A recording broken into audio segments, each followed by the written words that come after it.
오늘 저에게 허락하신 하나님의 말씀은 사도행전 7장 17절로 44절 말씀입니다. 사도행전 7장 17절로 44절 말씀.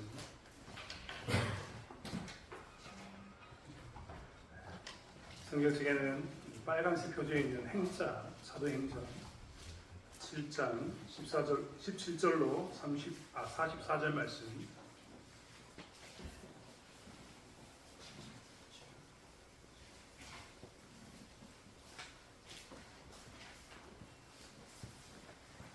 말씀을 찾으셨으면 사도행전 7장 17절로 44절의 말씀을 한 절씩 제가 읽고 여러분이 읽고 교독하도록 하겠습니다. 사도행전 7장 17절로 44절 말씀입니다. 하나님이 아브라함에게 약속하신 때가 가까우매 이스라엘 백성이 애굽에서 번성하여 많아졌더니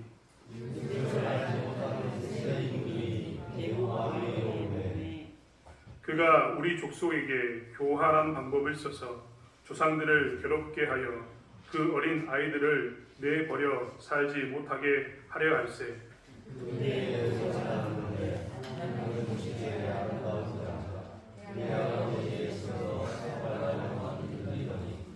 버려진 후에 바로의 딸이 그를 데려다가 자기 아들로 기르매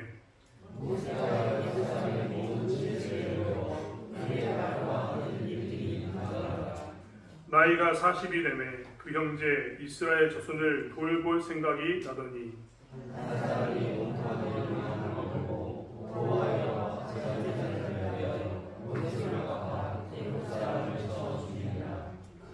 그는 그의 형제들이 하나님께서 자기의 손을 통하여 구원해 주시는 것을 깨달으리라고 생각하였으나 그들이 깨닫지 못하였더라.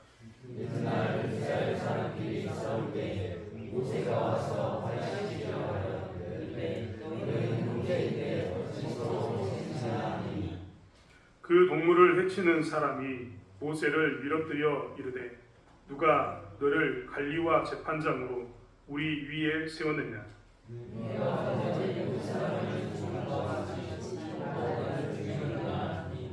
모세가 이 말 때문에 도주하여 미디안 땅에서 나그네 되어 거기서 아들 둘을 낳으니라.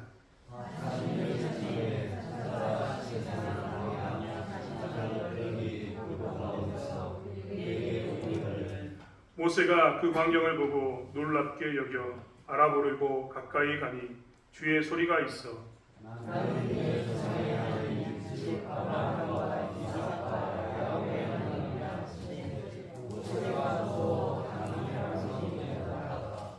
주께서 이르시되 내 발에 신을 벗으라.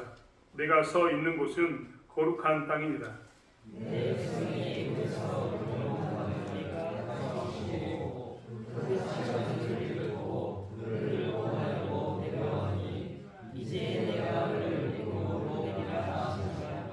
그들의 말이 누가 너를 관리와 재판장으로 세웠느냐 하며 거절하던 그 모세를 하나님은 가시나무 떨기 가운데서 보이시던 천사의 손으로 관리와 속량하는 자로 보내셨으니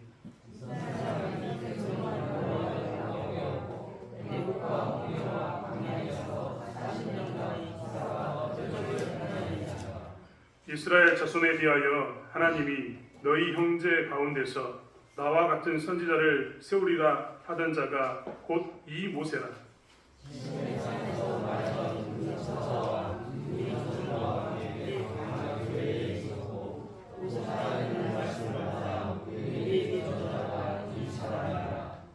우리 조상들이 모세에게 복종하지 아니하고자 하여 거절하며 그 마음이 도리어 애굽으로 향하여 우리를 인도하신 이를 우리를 위하여 하는가. 애굽 땅에서 우리를 인도하던 이 모세는 어떻게 되었는지 알지 못하더라 하고 그때 그들이 송아지를 만들어 그 우상 앞에 제사하며 자기 손으로 만든 것을 기뻐하더니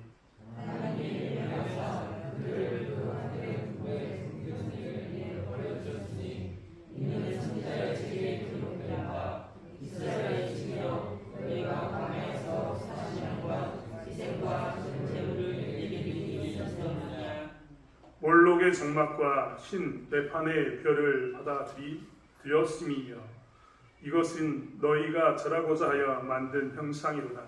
내가 너희를 바벨론 밖으로 옮기리라 함과 같으니라. 광야에서 우리 조상들에게 증거의 장막이 있었으니 이것은 모세에게 말씀하신 이가 명하사 그가 온 그 양식대로 만들게 하신 것이다. 아멘. 우리는 사도행전 7장을 통해서 스데반의 설교를 보고 있습니다. 스데반의 설교의 핵심은 무엇인가?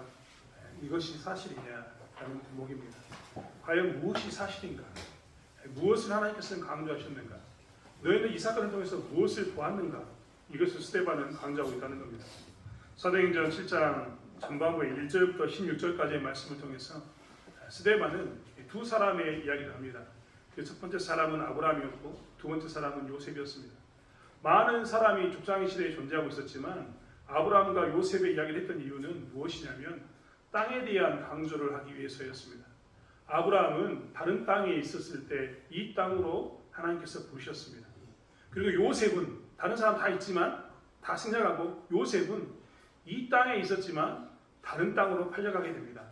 그런데 재밌는 것은 다른 땅에 있다가 이 땅으로 와서 이 땅에 거주했던 아브라함 그리고 이 땅에 있다가 다른 땅으로 팔려간 요셉 둘 다 이 땅에 있었기 때문에 땅에 속했기 때문에 뭔가를 한 게 아니라 하나님의 부르신 가운데 있었기 때문에 무엇인가 행했었다라고 스데반은 강조합니다. 그래서 이 땅에 있는가 다른 땅에 있는가 여기에 신경 쓰지 말고 다른 땅에 있었는가 이 땅에 있었는가 이것을 가지고 구분을 삼는 게 아니라 뭐라고요? 부르심을 받았는가를 기억하라. 너희는 과연 예수에 대해서 이야기하고 하나님에 대해서 어느 게 사실인가에 대해서 이야기할 때 진짜 땅에 속했는가만 찾아보지 말고 부르심을 받았는가를 찾아봐야 된다라고 스데반은 전반부에 아브라함과 요셉의 이야기를 통해서 강조하였습니다. 우리도 마찬가지입니다. 우리가 처한 상황이 어떠한 상황이든 간에 우리가 바꿀 수 없는 상황도 분명히 존재한다고 말씀드렸습니다만 그 바꿀 수 없는 가정, 국가라는 이런 소속감 가운데서 우리가 무엇을 해야 되느냐? 나는 부르심을 받았는가? 나는 내가 과거에 다른 땅에 있다가 대천교회로 갔든지 아니면 대천교회에 있다가 다른 땅으로 갔든지 이런 게 중요한 게 아니라 뭐가 중요하다고요? 부르심을 받았는가? 수명 가운데 있는가?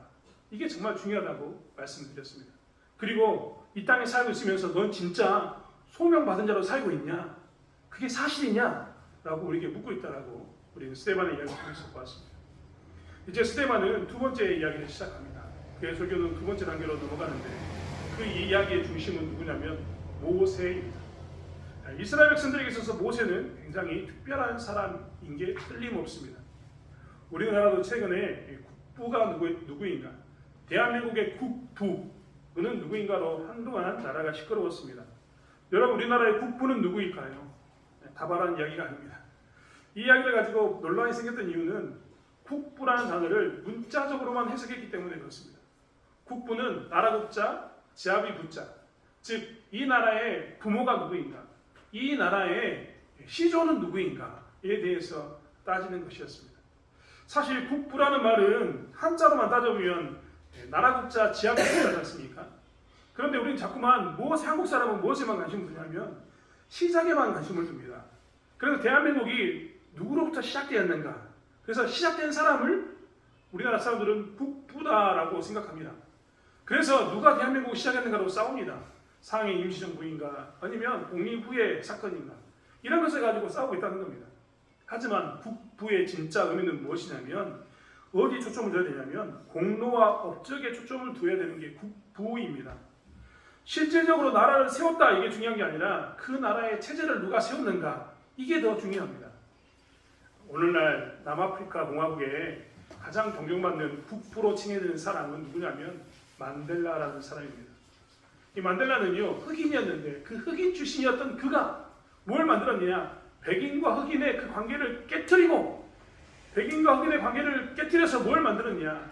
진짜 국가다운 국가를 재건해서 그들이 뭘 만들었냐면 나라를 세웠습니다. 그래서 남아프리카 공화국 사람들은요 만델라를 국부처럼 여깁니다. 단어의 의미에 부합한 거죠. 우리처럼 시조에만 관심을 두는 게 아니라 뭐에 관심을 둔다고요? 누가 이 나라를 세웠는가? 이 나라의 체계를 만들었는가에 대한 관심입니다. 질문을 한번 하고 싶습니다. 우리는 이스라엘에 대해서 지금 너무나 잘 알고 있습니다. 이스라엘이 언제 처음으로 독립을 했을까요? 자, 우리 중고등부 친구들이 앉아있는데 이스라엘은 언제 처음으로 독립을 했을까요? 나중에 시험 볼 때 찍을 때 잘 찍어야 됩니다. 1차 대전, 2차 대전이 끝나고 난 다음부터 국가들은 독립국가가 만들어지기 시작합니다. 그렇기 때문에 우리는 뭘 생각해야 되냐면 1차 대전, 2차 대전 이후에 나라의 생성에 대해서 생각해야 되는데 이스라엘이 생긴 것은 1948년 2차 세계대전이 끝나고 난 후에 세워졌습니다. 아무튼 중요한 것은 이스라엘은요 2000년 만에 없던 나라가 2000년 만에 세워졌거든요. 1948년에 텔아비브에서 그들이 건국을 선포하고 독립을 선포합니다. 그래서 지금 저 시끄러운 중동 땅에 이스라엘이라는 나라가 지금도 존재하고 있습니다. 그런데 이스라엘은 이런 일이 처음이냐? 그렇지 않습니다. 여러분 한번 생각해 보십시오. 우리가 주일오후에 역대기를 보지 않습니까? 역대기, 에스라, 니에미야를 볼 때 이스라엘이 한번 나라가 싹 없어졌다라는 것을 우리가 본 적이 있습니다. 그들이 바벨론으로 끌려가서 70년 동안 바벨론 땅에서 삽니다. 그리고 없어졌던 나라에 다시 성전과 성벽을 재건하면서 나라를 세웁니다. 이 사건이 뭐였습니까? 이스라엘이 독립에 대한 사건입니다. 근데 이때만 그랬느냐? 그렇지 않습니다. 아예 나라가 없을 때 아브라함이 하나님께 부름받아서 가나안 땅에 들어가서 정착하고 살면서 족장의 시대를 만들고 난 이후에 요셉 이후에 400년 동안 그들은 나라가 없었습니다. 왜 나라가 없었을까요? 애굽에 들어가서 살았으니까. 근데 그 애굽에 들어간 사람을 끄집어내가지고 나라를 처음으로 세운 사람, 그리고 애굽에서의 종으로 사는 게 아니라 그저 가족 단위의 족장의 그런 삶을 사는 게 아니라 국가 단위로서 체계를 잡은 사람, 하나님의 말씀으로 살아야 된다고 주장했던 사람, 하나님의 말씀으로 나라를 만들었던 사람은 누굴까요? 모세입니다. 그렇기 때문에 이스라엘 백성들은요, 자기들의 나라가 언제부터 시작됐냐라고 물으면 우리는 하나님으로부터 시작했어 라고 주장하는데, 그들에게 너희들의 그럼 국부는 누구냐라고 물어보면 그들은 뭐라고 이야기하냐면 우리의 국부는 아브라함이 아니라 모세다라고 이야기합니다. 그들은 그렇기 때문에 모세를요 국가의 국부처럼 여깁니다. 그래서 모세를 엄청나게 중요하게 여깁니다.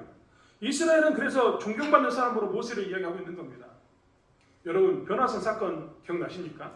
예수님이 열심히 기도했을 때 변화된 모습이 나타났던 그때를 가르쳐서 우리는 변화산, 산에서 기도하면서 예수님 모습이 변했다.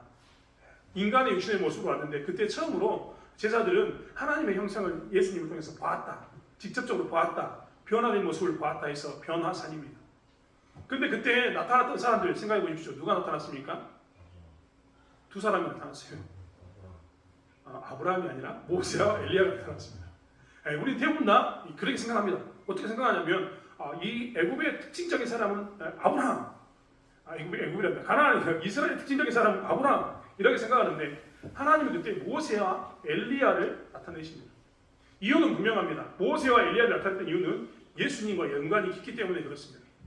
엘리야는 항상 뭘 이야기했습니까? 구원자가 누구인가? 구원자가 누구인가? 망해져간 나라에서 구원자가 누구인가를 늘 선포했습니다. 구원자는 누구일까요? 오실 메시아, 예수님. 그렇기 때문에 엘리야가 나온 겁니다. 그런데 모세가 왔습니다. 왜 모세가 나왔을까요? 모세는 이스라엘 백성들에게 국부처럼 여겨졌는데 모세는 이스라엘 백성들에게 자유의 상징이고 독립의 상징이었습니다. 그 험난한 애굽이라는 그 나라에서 우리를 끄집어내가지고 새로운 나라를 세운, 새로운 체계를 만든 하나님 중심의 국가를 건설한 대표적인 사람이 누구였다고요? 모세. 그렇기 때문에 그들은 우리가 마치 자유의 신상 하면 생각하는 것처럼 프랑스 혁명하면 생각하는 것처럼 독립, 자유의 상징은 누구였다고요? 모세였습니다. 이런 게 누구였냐면 모세였단 말입니다. 이런 존경받는 모세의 이야기를 오늘 스테반은 끄집어냅니다. 이스라엘 사람들이 지난번에도 이야기했던 것처럼 아브라함을 몰랐겠습니까? 요셉을 몰랐겠습니까? 다 안다니까요. 이스라엘 사람들이 다 아는 이야기를 왜 하는 겁니까? 너희들의 생각은 이러한데 하나님 뜻은 이거였어 라고 차이점을 강조하기 위해서라고 늘 말씀을 드렸습니다. 이스라엘 백성들이 모세를 모르겠습니까? 그들 스스로가 국부라고 이야기하고 자유와 독립의 상징 하면 모세, 이 나라를 만든 사람 누구냐? 모세, 이렇게 생각하는 사람인데 그들이 몰랐겠습니까? 하지만 스데반은, 하나님의 감동을 받았던 스데반은 그 이야기를 통해서 너희들이 생각하는 모세와 하나님이 말하는 모세 이야기를 통해서 하나님이 모세를 통해서 뭘 이야기하는가 차이점을 좀 생각해봐. 너희들이 놓치고 있었던 이것들을 좀 기억했으면 좋겠어라고 이야기하면서 모세 이야기를 두 번째로 끄집어내고 있습니다. 모세 이야기를 저희도 다시 한번 되돌아가 볼까요? 모세의 인생은 크게 여러 단계로 나눌 수 있습니다만 아마 크게 잡혀 나누라고 이야기하면 세 단계로 나눌 겁니다. 모세는 참 감사하게도요. 나이가 120살이었습니다. 감사하다는 이야기가 뭐냐면 구분하기가 참 편해요. 40년을 딱 끊으면 어떻게 돼요? 120년이거든요. 얼마나 편해요. 40년은 애굽에서 왕자로 살았습니다. 40년은 미디안에서 어떻게 살았습니까? 미디안은 죽도록 고생하고 살았어요. 다시 40년은 뭐하고 살았을까요? 하나님께 부름받아가지고 열심히 또 충성하고 살았습니다. 인생 나누기 정말 편합니다. 40년 나누면 되니까. 근데 모세의 태어남을 스데반은 이야기하고 있습니다. 오늘 성경에 보면 모세는 스데반은 모세 이야기를 하면서 첫 번째 단계를 이야기하는데 구분을 어떻게 구분하냐면 모세가 태어남과 동시에 바로의 궁에서 성장할 때까지를 첫 번째 모세의 인생의 1단계라고 생각합니다. 그래서 그 이야기를 쭉 기록하고 있는 겁니다. 그 이야기 가운데 모세는 이 1단계에서 태어남과 동시에 버림을 받았다라고 표현하고 있습니다. 모세가 버림을 받았다라고 했던 것은 제가 한 말이 아닙니다. 우리가 알고 있는 출애굽기 2장에는요. 정말 그 부모가 너무 안타까워서 역청을 발라가지고 떠나보내면서 눈물을 펑펑 흘리는 장면으로 출애굽기가 기록되어 있는데 그 이면에 대해서는 사도행전은 그 이면에 그 상황 가운데 또 다른 모습을 이야기하고 있는데 보충 설명을 해주고 있는데 그게 21절에 나와 있습니다. 21절에 보면 모세는 21절에 버려진 후에 라고 표현합니다. 우리는 부모가 어쩔 수 없이 떠나보낸 걸 알고 있는데 그 이면에는 어떤 것도 있었다고요? 버려졌던 것도 있다라고 이야기합니다. 모세는 태어나자마자 어떻게 되냐면 버려졌습니다. 상황과 환경 가운데서 그는 어떻게 되냐면 부모에게서 버려질 수밖에 없는 상황 가운데 놓이게 된 겁니다. 태어나자마자 그의 인생은 그렇기 때문에 이스라엘 백성으로부터 버림을 받았습니다. 우리는 모세의 부모 그리고 모세 부모의 자녀들 중에 아론을 기억하고 있고 미리암을 기억하고 있습니다. 아론과 미리암은 부모와 살았지만 모세는 어떻게 했다고요? 보내줬어야 했습니다. 상황과 환경이 어쨌든 간에 그것은 성경에서 뭐라고 표현했습니까? 버려진 바 되었다. 모세는 처음으로 버려졌습니다. 그리고 그 버려진 모세는 하나님의 은혜 가운데 누구에게서 자랐습니까? 애굽의 공주의 손에 자랐습니다. 애굽인의 손에 자랐다는 겁니다. 그리고 22절에 보면 바로의 딸이 그를 어떻게 했습니까? 지혜롭게 가르쳤습니다. 하나님은 바로의 딸을 통해서 그를 모든 사람의 지혜를 배우게 했고 그의 말과 하는 일에 능하게 만드는 실력을 겸비하게 만드는 그런 사람으로 양육했던 겁니다. 그런 모세가 이제 어떤 삶을 살게 되느냐? 나이가 40이 되었습니다. 23절에 보면 나이가 40이 되매 그 형제 이스라엘 자손을 돌볼 생각이 나니 그는 어떤 마음이 들었다고요? 그 형제 이스라엘을 돌볼 생각이 났습니다. 자기는 왕자로서 편하게 살고 있는데 고통 가운데 노예 생활하고 있는 그 신음소리를 모세는 놓쳤다고요? 안 놓쳤다고요? 안 놓쳤습니다. 그리고 그 일을 하고 갔습니다.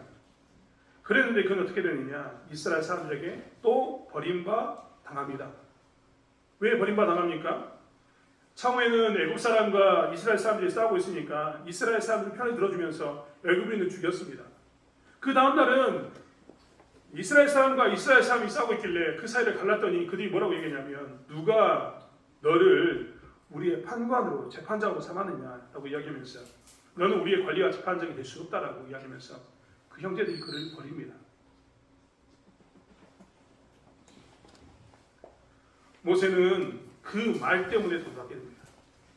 29절의 말씀 보면 모세가 이 말 때문에 도주하여 미디안 땅에서 나그네로 살았다라고 이야기합니다. 그리고 미디안에서 40년 그 때가 찼을 때 하나님은 또 만나게 됩니다. 아무튼 이렇게 이 첫 번째 단계에서는 뭘 했냐면 모세가 두 번이나 어렸을 때 그리고 나이가 차서 40살이 되어서 자기의 동족을 위했을 때 이스라엘 백성들에게 버림을 받았다라고 이야기하고 있습니다. 이 이야기 가운데 스데반이 강조하는 부분은 25절입니다.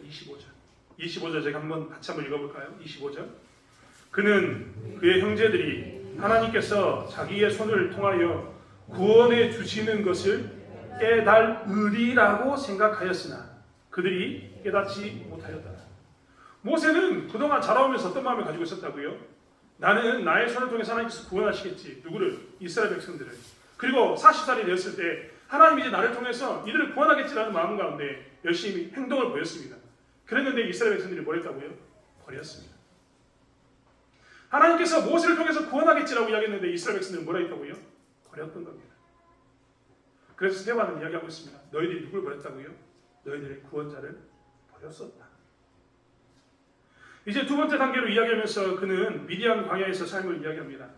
그래서 이제 30절이 되면 미디안 광야에 대한 이야기가 나옵니다. 30절부터 모세 이야기 두 번째는 미디안 광야에서 40년간의 삶인데 40년 동안 사는 동안 이제 그 미디안 광야에서 모세가 기록한 가장 큰 사건은 뭐였냐면 하나님을 만난 사건이었습니다. 30절에 보면 40년이 참에 천사가 시내산 광야 가시나무 떨기 불꽃 가운데서 그에게 보이거늘 이라고 이야기하면서 하나님께서 드디어 모세를 만나 주셨습니다. 모세를 만나는 순간 하나님께서는 모세에게 뭐라고 이야기했냐면 33절에 내 발에 신을 벗으라 내가 서 있는 곳은 거룩한 땅이니라 라고 선포합니다. 여러분 뜬금없지 않습니까? 모세가 여기가 하나님이 계신가? 이게 뭔 일이지 하고 불꽃나무를 찾아서 산을 올라갔는데 하나님이 모세를 보자마자 뭐라 했다고요? 나 하나님이야. 너 신발 벗어. 이유는 뭡니까? 하나님이 계신 땅이 거룩하기 때문이다라고 이야기합니다. 네가 거룩한 땅에 왔으면 어떻게 된다고요? 세상의 신을 벗고 하나님의 신을 신어야지 라고 딸기나무에서 모세를 부르신 겁니다. 뜬금없는 신발을 벗으라는 이야기처럼 보이지만 그 신발을 벗으라 그 말은 세상의 신을 벗으라. 미디안 땅에서 네가 40년 동안 고민하고 또 고민하면서 내가 왜 버림받았는가? 왜 나는 버림받을 수밖에 없었는가? 하나님께서 나를 통해서 구원하고자 했던 이야기들을 생각들을 왜 내 형제들은 몰랐을까? 그리고 나는 그것들 때문에 왜 나는 여기까지 죽게 와서 40년을 살았을까? 하는 생각들을 가지고 있었을 텐데 그 미디안에서 40년의 생각을 버리고 하나님 앞에서 네가 뭘 하라? 거룩한 땅에 들어왔으니 거룩한 신을 신어야 됨을 이야기하고 있는 거예요. 그래서 모세는 그 땅에서 거룩한 신을 신습니다. 그게 뭡니까? 하나님이 모세를 다시 애국으로 보낸 사건입니다. 35절에는 그 말이 너무나 잘 나와 있습니다. 그들의 말이 누가 너를 관리와 재판장으로 세웠느냐 하며 거절하던 그 모세를 하나님은 가시나무 떨기 가운데서 보이던 천사의 손으로 관리와 속량하는 자로 보내셨다. 누가 너를 관리와 재판장으로 삼았느냐라고 그들을 쫓아나고 거부했는데 그 거부했던 모세를 다시 하나님께서는 불러가지고 관리와 재판장으로 삼아서 누구에게 보냈다고요? 거부한 사람에게 보냈다. 하나님은 미디안에서 40년 동안 모세를 훈련시키고 난 후에 수많은 모세의 그 생각들을 다 정리하게 만드시고 난 후에 뭘 했다고요? 관리와 재판장으로 모세를 거부하면서 쫓아냈던 너희들에게 다시 보냈다라고 이야기합니다. 스데반은 여전히 강조하고 있습니다. 뭘 강조하고 있냐면 모세는 너희들이 거부했는데 거부당한 모세를 불러다가 다시 거부한 너희들에게 하나님이 보냈다. 그리고 그 결과는 뭐였냐? 너희들이 국부라고 칭하는 모세가 나라의 체계를 세우고 가나안 땅에 인도한 이 사건이 아니었냐? 라고 이야기하는 겁니다. 여전히 스데반은 너희들이 거절했던 모세가 하나님께서 거절한 땅으로 거절한 땅 사람에게로 보내니까 거절한 사람들에게 와서 너희들을 이끌고 나가서 하나님의 역사를 이루었다라고 이야기하고 있습니다. 이스라엘 백성들은 이 이야기에 대해서 부인할 수가 없습니다. 왜냐하면 그들이 국부로 추앙하는 모세이기 때문에 그렇습니다. 이제 세 번째 단락에 오면 이 세 번째 단락에서는 무엇을 이야기하느냐? 세 번째 단락에서는 이제 광야의 시대의 삶을 이야기하면서 광야의 삶을 이야기하고 있습니다. 스데반은 광야의 삶에 대해서 이야기하면서 제일 먼저 끄집어내고 가장 핵심적으로 끄집어낸 이야기가 뭐냐면 금송아지 사건입니다. 우리 중고등부 친구들이 혹시 금송아지 사건을 모를까? 다시 이야기를 끄집어내보면 이스라엘 백성들이 광야로 와가지고 시내산 아래에 머물게 됩니다. 시내산이라는 산 아래에 머물게 되었는데 그때 하나님께서 모세를 부릅니다. 왜요? 하나님의 말씀을 주려고 모세를 불렀습니다. 그래서 모세는 산 정상으로 올라가서 하나님과 대면하는 시간을 갖습니다. 금식하고 대면하는 시간을 갖는데 그때 이 밑에서는 어떤 일이 있었느냐? 금송아지를 만듭니다. 그리고 금송아지 만들어 놓고 뭐라고 얘기하냐면 이것이 우리의 하나님이야 여호와야 라고 외치고 삽니다.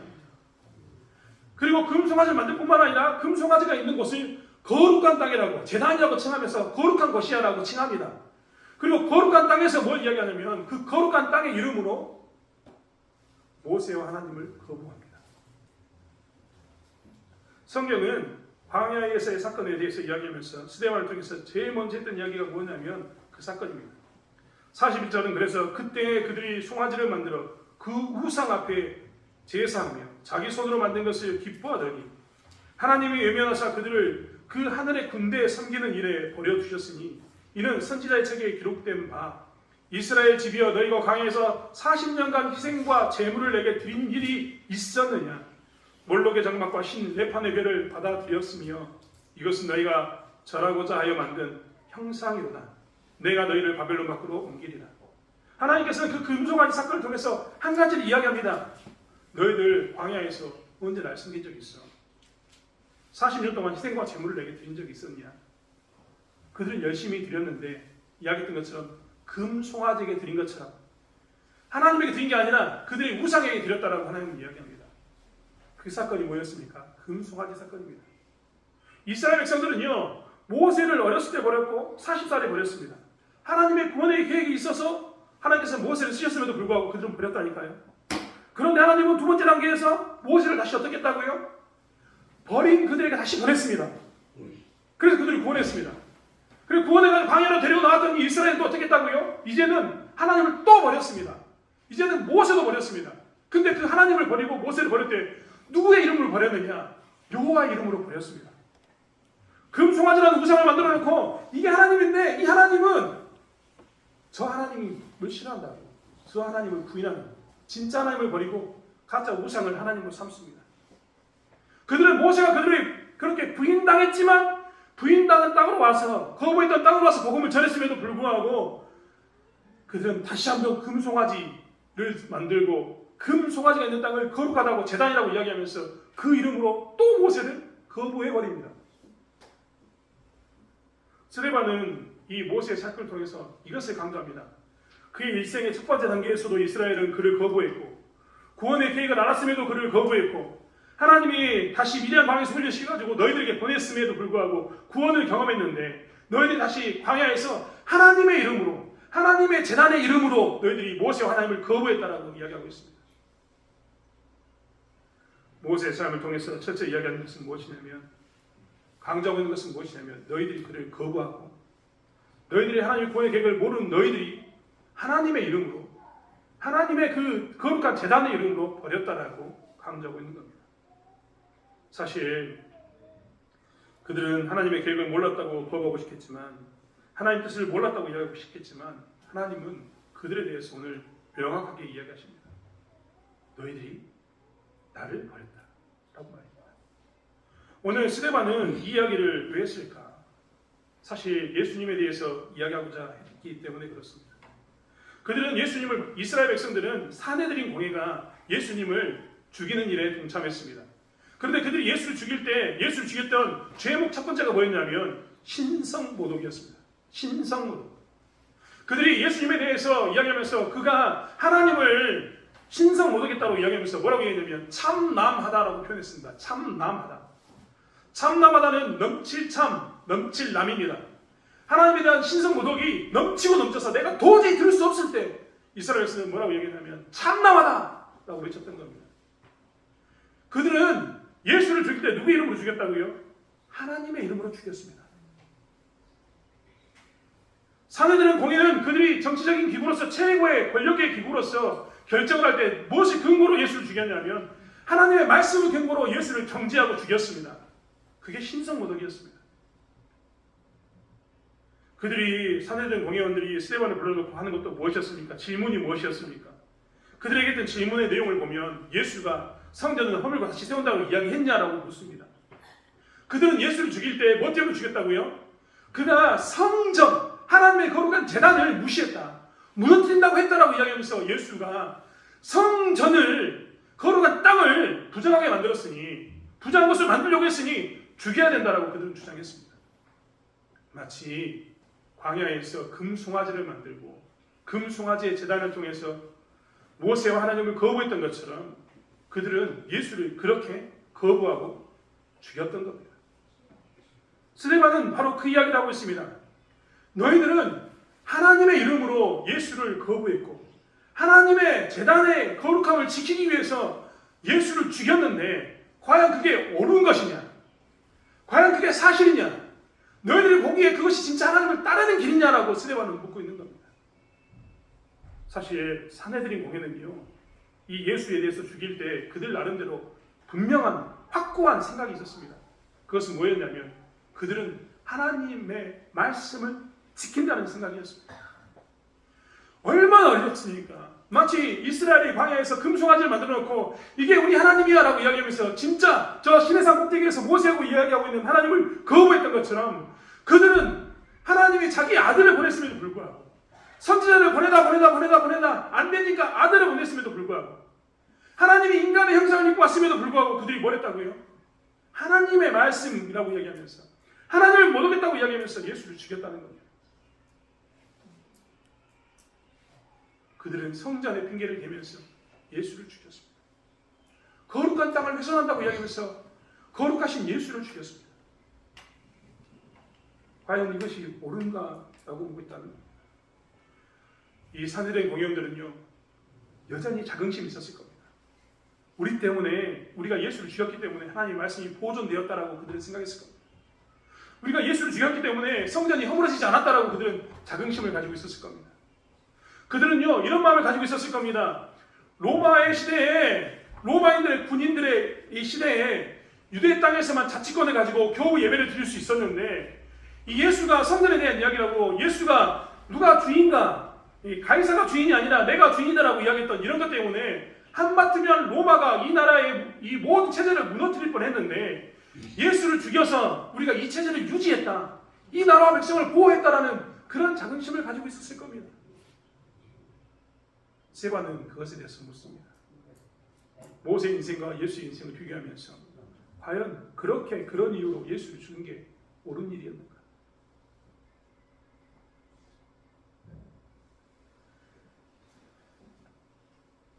이들이 선택한 평화와 질서가 과연 하나님이 원하시는 것이었는가? 세대반은 묻고 있다는 겁니다. 제가 종종 이야기하는 것처럼 우리는 나라를 위하고 백성을 이해한다고 하면서 사내들인 공연처럼 행하고 있는 일들을 지금도 행하고 삽니다.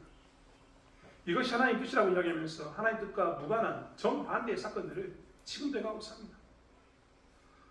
우리나라의 역사, 기독교 역사를 조금만 거슬러 올라가 보면 신사참배가 있습니다. 신사참배에 대해서는 여러 번 이야기했지만 신사참배는요 국계에 대한 경계와 완전 결이랍니다. 결이.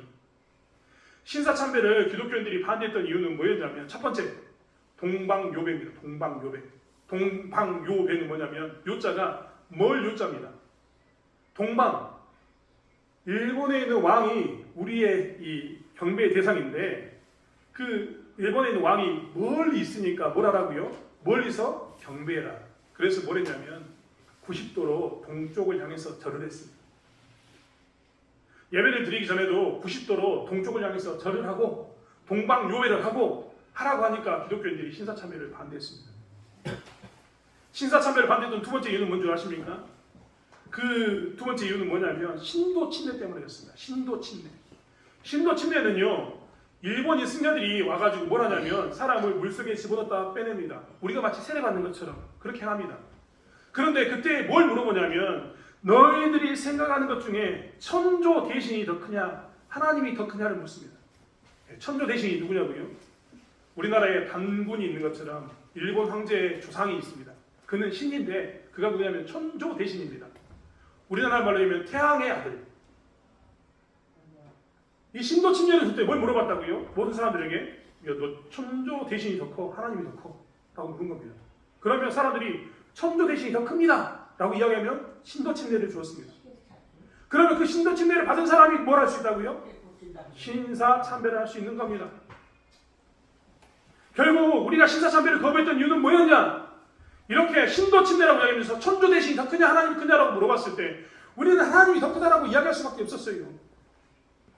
우리는 동방요배라고 이야기하는 이것을 할 수가 없다고. 우리는 예배를 하나님께만 드리는 거지. 예배 드리기 전에 일본 왕에게 먼저 절을 하고 그에게 경배한다고 이야기하면서 예배를 드릴 수 없다라고 이야기했던 겁니다. 그래서 수많은 신앙인들이 신사참배를 하지 않았습니다. 그런데 재밌는 것은 신사참배를 처음 했던 1938년 9월 9일날 목사, 장로, 선교사로 구성된 193명이 신사를 참배했습니다. 193명 별로 안 되는 것처럼 느껴집니까? 당시의 목회자들 중에 대부분입니다. 당시에 경남노예라고 이야기하는 경남에 있는 경상남도 북도에 있는 목회자들만 빼고 나머지 전국에 있는 모든 남한과 북한에 있는 팔도에 있는 모든 목사와 장로와 선교사가 와가지고 신사 참배를 했습니다. 여러분, 그 신사참배를 했던 사람들이 주장했던 내용이 뭔 줄 아십니까? 우리가 신사참배를 하지 않으면 교회가 문 닫게 생겼다. 여기까지는 타협하고 교회를 좀 지키자라고 이야기하면서 그들은 신사참배했습니다. 우리가 지금 기독교인들에게, 신앙인들에게 신사참배하지 말자고 이야기하면 이 죽어가는 수많은 사람들은 어떻게 할래? 성도들은 다 죽어나게 생겼는데 이 성도들 살리려면 신사참배를 하자라고 그들은 이야기했습니다. 예전에 제가 일본 영화 사일런스에 대해서 이야기한 적이 있습니다. 일본 영화 사일런스도 이런 이야기입니다.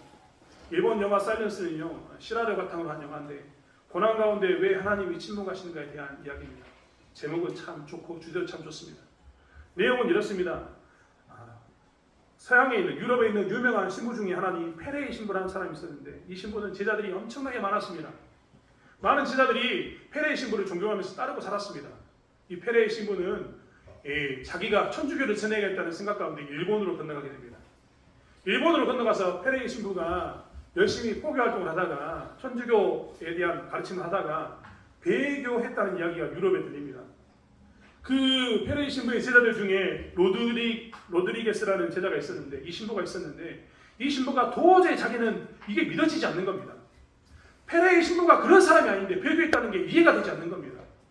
그래서 그는 직접 일본에 갑니다. 그리고 자기의 스승이었던 페레이 신부를 쫓아갑니다. 그런데 가면서 직면한 건 뭐냐면 수많은 일본에 있는 천주교인들이 죽는 사건입니다.